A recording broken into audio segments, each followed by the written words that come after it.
So students, welcome back to my channel, that is The Educator. Today we are going to start our General English Speaking part 53, in which we are going to discuss about behavior of pronouns, and we are going to discuss about the use of which and what in our English language in our today's class. So students, let's start our General English Speaking part 53. So students, let's start our General English Speaking part 53, in which we are going to discuss about behavior of pronouns and types of pronouns too. So let's see. Behavior of pronouns, as I told you, it means सर्वनाम के व्यवहार. Now we will discuss about important things like which and what. What role does they play in our English language? Which is used for things. Example, which is your book? Which game do you like? When selection is implied, which can be used for persons also. Example, which is your brother among them means selection. ठीक. Of Ram and Shyam, which is more intelligent? Here is also selection. So basically we are going to discuss about which. Which मतलब इनमें से कौन सा. which मतलब कौन सा. ठीक है. तो which का मतलब होता है कौन सा. तो आज इसको हम समझते हैं. which is used for things. तो विच इज को हम बेसिकली वस्तुओं के लिए प्रयोग में लाते हैं ना. जैसे हम कोई चीज़ पूछते हैं, which is your book, which is your game, which is your subject. तो हम तुम्हारा इसमें से कौन सा सब्जेक्ट है, कौन सी किताब है. तो हम विच को बेसिकली यूज करते हैं वस्तुओं के लिए. ठीक है. Which is used for things. तो वस्तुओं को जब हम लेना चाहते हैं या उनके प्रति हमें क्वेश्चनिंग करते हैं, तब हम विच का प्रयोग करते हैं. मतलब विच मतलब कौन सा. ठीक है. तो एग्जाम्पल, इसके उदाहरण हो गए. Which is your book? So here you can see this is basically a present interrogative type sentence. It is a interrogation, मतलब यहाँ पे सवाल पूछा जा रहा है. ठीक है. और ये present type sentence है. ठीक है. तो which is your book means इनमें से तुम्हारी किताब कौन सी है. ठीक है. Which is your book means इनमें से कौन सी किताब तुम्हारी है. तो book बेसिकली ये नाउन हो गया क्योंकि ये किताब का नाम है, तो ये बेसिकली संज्ञा हो गया. ठीक है. तो which is your book means तुम्हारी इनमें से कौन सी किताब है. ठीक है. which game do you like? So this is also basically a present interrogative type sentence. In this sentence they are basically asking which game do you like. तुम्हें इनमें से कौन से गेम पसंद है ना. होता है ना, जैसे हम कोई खेल खेलते हैं तो लोग हमसे पूछते हैं कि हमारी हॉबीज पूछते हैं, तो हम बताते हैं, वो पूछते हैं which game do you like, तो हम बताते हैं कि I like this type of game, I like football, cricket और चेस, कैरम एक्सेट्रा. तो हम इस तरीके से जवाब देते हैं. ठीक है. So which game do you like, तुम्हें कौन से गेम यानी खेल पसंद है. So it is a present interrogative type sentence. ठीक. व्हेन सिलेक्शन इज इम्प्लाइड, जब हमें सिलेक्शन मतलब जब हमें किसी चीज का चुनाव करना होता है. ठीक है. तो which can be used for persons also. तो विच यानी कौन सा जो है, इसको हम मनुष्यों के लिए या इंसानों के लिए भी प्रयोग में ला सकते हैं. ठीक है. एग्जाम्पल यानी उदाहरण हो गया, which is your brother among them, selection. तो here you can see it is basically a present interrogative type sentence, क्योंकि इसमें सिलेक्शन यानी चुनाव हो रहा है. ठीक है. दो लोगों के बीच में यहाँ पे चुनाव हो रहा है, तो हम उसको चुनाव कर रहे हैं. ठीक है. विच is your brother among them, तो इनमें से तुम्हारा भाई कौन सा है. ठीक है. हमसे कभी कभी ऐसा होता है कि हम ऐसे सिचुएशन में होते हैं, बहुत सारे लोग रिश्तेदार हमारे बैठे होते हैं, तो suddenly someone comes to meet us, then normally he asks us कि which is your brother among them, इनमें से तुम्हारा भाई कौन सा है. ठीक है. तो विच is your brother among them, इसमें सिलेक्शन हो रहा है, चुनाव हो रहा है, तो ये इसका मतलब हो गया इनमें से तुम्हारा भाई कौन सा है. So basically it is a present interrogative type sentence. ठीक है. Of Ram and Shyam, which is more intelligent, selection. तो ये भी basically present interrogative type sentence है. इसमें भी पूछा जा रहा है, दो भाइयों के बीच में तुलना की जा रही है, इसमें से कौन ज्यादा बुद्धिमान है. ठीक है. तो ऑफ राम एंड श्याम, तो राम और श्याम क्या है, basically it is a noun, it is a name of a person. ठीक है. राम और श्याम बेसिकली अ मेल पर्सन है. ठीक है. तो ये basically name of a person है, तो ये नाउन यानी संज्ञा कहलाएंगे. ठीक. Of Ram and Shyam, which is more intelligent, Ram और श्याम में से कौन सा ज्यादा बुद्धिमान है या इंटेलिजेंट है. ठीक है. तो इसमें से सिलेक्शन हो रहा है, दो भाइयों के बीच में से एक भाई की गुणवत्ता या उसकी बुद्धिमत्ता के बारे में जानकारी ली जा रही है. ठीक है. तो basically it is a present interrogative type sentence, ठीक। Of Ram and Shyam which is more intelligent, तो राम और श्याम में से सबसे ज्यादा बुद्धिमान कौन सा है, ठीक है। तो इसमें सिलेक्शन यानी चुनाव हो रहा है, ठीक, समझ गए।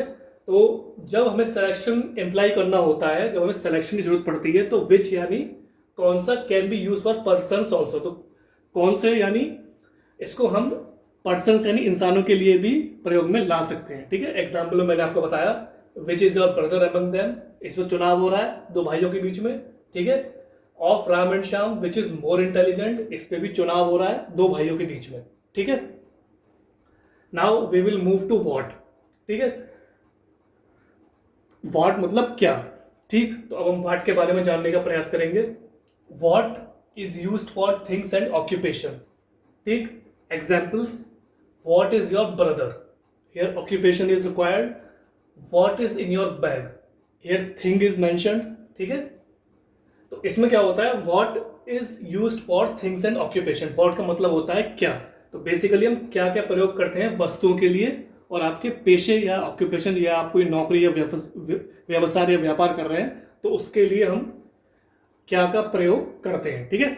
तो what is used for things, तो व्हाट यानी क्या, क्या क्या प्रयोग हम वस्तुओं के लिए करते हैं। एंड ऑक्यूपेशन मतलब पेशा, जो भी आप पेशा है, आपका नौकरी है या व्यापार है, तो उसके बारे में हम क्या का प्रयोग करते हैं, ठीक है। अब इसका उदाहरण देख लेते हैं। What is your brother, occupation, तो व्हाट क्या है यहाँ, ये बेसिकली आपका प्रेजेंट इंटरोगेटिव टाइप सेंटेंस है। तो इस सेंटेंस में ये पूछा जा रहा है what is your brother, means तुम्हारा भाई क्या है, या तुम्हारा भाई क्या करता है। तो बेसिकली ऑक्यूपेशन मतलब उसके पेशे के रिगार्डिंग उससे सवाल पूछा जा रहा है। तो हम डायरेक्ट ये नहीं पूछते कि what is your brother doing, तो हम नॉर्मली एक सिंपल वे में बोलते हैं कि व्हाट इज योर ब्रदर, तुम्हारा भाई क्या है, मीन्स वो एक तरह से यही सेंस निकल के आता है कि तुम्हारा भाई क्या करता है, मतलब कौन सा पेशा करता है, नौकरी करता है, व्यापार करता है, तो ये चीज पता लगती है, ठीक है। तो ये आपका प्रेजेंट इंटरोगेटिव टाइप सेंटेंस है, ठीक। इसमें एक भाई जो है, एक जो इंसान है, उसके नौकरी या व्यापार या उसके पेशे के बारे में जानकारी ली जा रही है, ठीक है। अब आता है what is in your bag यानी थिंग, तो आप देख सकते हैं ये भी प्रेजेंट इंटरोगेटिव टाइप सेंटेंस है, क्योंकि इस सेंटेंस में ये बताया जा रहा है, पूछा जा रहा है what is in your bag, तुम्हारे बस्ते में या तुम्हारे बैग में क्या है, ठीक है। तो ऐसा होता है ना, क्योंकि बैग में तो कोई वस्तु ही होगी, कोई चीज, कोई आइटम ही होगा, उसके अंदर बुक्स होंगी, कॉपीज होंगी, या कोई सामान होगा आपका, इसके अलावा तो और कुछ हो नहीं सकता, ठीक है। तो what is in your bag thing यानी वस्तुओं के बारे में पूछा जा रहा है कि तुम्हारे बैग में या बस्ते में क्या है। तो basically it is a present interrogative type sentence, ठीक है। तो व्हाट का मतलब होता है बेसिकली क्या, ठीक है। अब हम आगे बढ़ते हैं। Now mark the difference, who is she, what is her name, ठीक है। What is she, what is her occupation, ठीक। Which is she, reference to a particular lady from among a group, ठीक है। तो अब हम क्या करेंगे, कुछ हम अंतर को जानने का प्रयास करेंगे, ठीक है। Now mark the difference means कुछ अंतरों को हमें वाक्यों के थ्रू पहचानना है कि उसमें क्या अंतर निकल के आ रहा है, क्या डिफरेंस निकल के आ रहा है, ठीक है।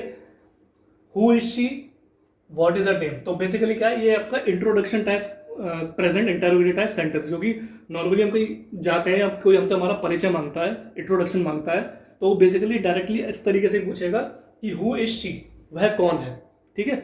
तो बेसिकली क्या है, हु का मतलब हो गया कौन, और she is a female person, ये सर्वनाम हो गया, एक फीमेल पर्सन के बारे में पूछा जा रहा है, ठीक है। तो बेसिकली इसका क्या मतलब निकल के आएगा, व्हाट इज हर नेम, उसका नाम क्या है, ठीक है। व्हाट का मतलब क्या, तो व्हाट इज हर नेम, ये भी प्रेजेंट इंटरोगेटिव टाइप सेंटेंस हो गया, और ये आपका परिचय देने लेने वाला सेंटेंस हो गया। तो इसमें आप अपने बारे में बताना चाहते हो, आपसे कोई पूछता है, आपका परिचय लेता है, तो आप बताने की कोशिश करते हो, try to introduce yourself to another person, ठीक है। Who is she, what is her name means वह कौन है, and what is her name means उसका नाम क्या है। तो ये फीमेल पर्सन है और ये प्रेजेंट इंटरोगेटिव टाइप सेंटेंस है, ठीक। What is she and what is her occupation, तो here you can see what is she मतलब वह क्या है, तो व्हाट का मतलब हो गया क्या, तो ये प्रेजेंट इंटरोगेटिव टाइप सेंटेंस है। तो इसमें ये पूछा जा रहा है कि व्हाट इज शी, वह क्या है, means what is her occupation, उसका व्यवसाय क्या है, कि वह क्या करती है, ठीक है। What is her occupation means वह क्या करती है, उसका क्या व्यवसाय है, नौकरी करती है या व्यापार करती है, ठीक है। तो ये पूछा जा रहा है, ठीक।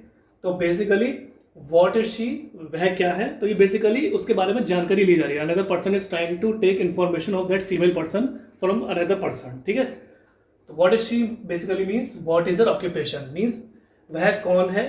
ठीक है, और उसका व्यवसाय क्या है. ठीक है, उसका पेशा क्या है. तो ये है present interrogative type sentence. Which is she reference to a particular lady from among a group. तो इसमें ये पूछा जा रहा है विच इज शी, वह कौन है ना. विच मतलब विच इज शी, वह कौन सी है. ठीक है, विच का मतलब कौन सी. तो इसका मतलब हो गया विच इज शी, वह कौन सी फीमेल पर्सन के लिए हो रहा है, इसके बारे में पूछा जा रहा है. Means reference to a particular lady from among a group. तो आपका कोई ग्रुप जो होता है उसमें बहुत सारी लेडीज हैं या कोई भी है, तो उस ग्रुप में से कोई पर्टिकुलर लेडी को संबोधित करके उसके बारे में सवाल जवाब पूछा जा रहा है. ठीक है, तो इसका मतलब हो गया विच इज शी, मतलब वह कौन है, इनमें से वह कौन सी है. ठीक है, तो ये प्रेजेंट इंटरोगेटिव टाइप सेंटेंस है. Reference to a particular lady, तो ये बेसिकली एक पर्टिकुलर लेडी जो खासकर एक ही आपकी महिला या औरत है उसके बारे में पूछा जा रहा है फ्रॉम एमंग द ग्रुप. और जो पूरे ग्रुप में लेडीजों का ग्रुप है या जो भी, उनमें से केवल एक पर्टिकुलर महिला के बारे में सवाल जवाब पूछा जा रहा है. ठीक है, तो ये बेसिकली है वॉट. ठीक, तो वॉट का बेसिकली क्या रोल रहता है, इसका बेसिकली मैंने आपको समझाया विद एग्जाम्पल्स. ठीक है, और हमें जब अंतर पता करना होता है तो उसके बारे में मैंने आपको बताया कि हु का क्या प्रयोग रहता है. हु मतलब कौन. ठीक है, तो जैसे मैंने आपको बताया कि हु के बारे में who is she, what is her name, what is she, what is her occupation, which is she reference to a particular lady from among group. तो बेसिकली इसमें इंट्रोडक्शन होता है. तो इसमें आपका इंट्रोडक्शन लिया जाता है, आपसे आपका परिचय लेने का प्रयास किया जाता है क्वेश्चनिंग के थ्रू. डायरेक्टली आपके बारे में पूछेंगे, आपके व्यवसाय के बारे में पूछेंगे. ठीक है, तो इस तरीके से चीज़ें आपके बारे में पूछने का प्रयास इन क्वेश्चंस के थ्रू किया जाता है. So students, this was the general English speaking part 53 in which I tried to explain you about behavior of pronouns with meanings of which and what and some important points and differences. So students, kindly try to read these sentences, try to understand them and try to use them in your English language when you try to speak with another person in day-to-day life, or when you want to take introduction of another person in a simple way. So you can use these sentences and keep practicing them in your daily life, and ultimately what will happen, your confidence will boost up, your personality will grow, and ultimately you will become a perfect and fluent English speaker in front of another person. So students, thanks for your valuable and precious time. Have a nice day.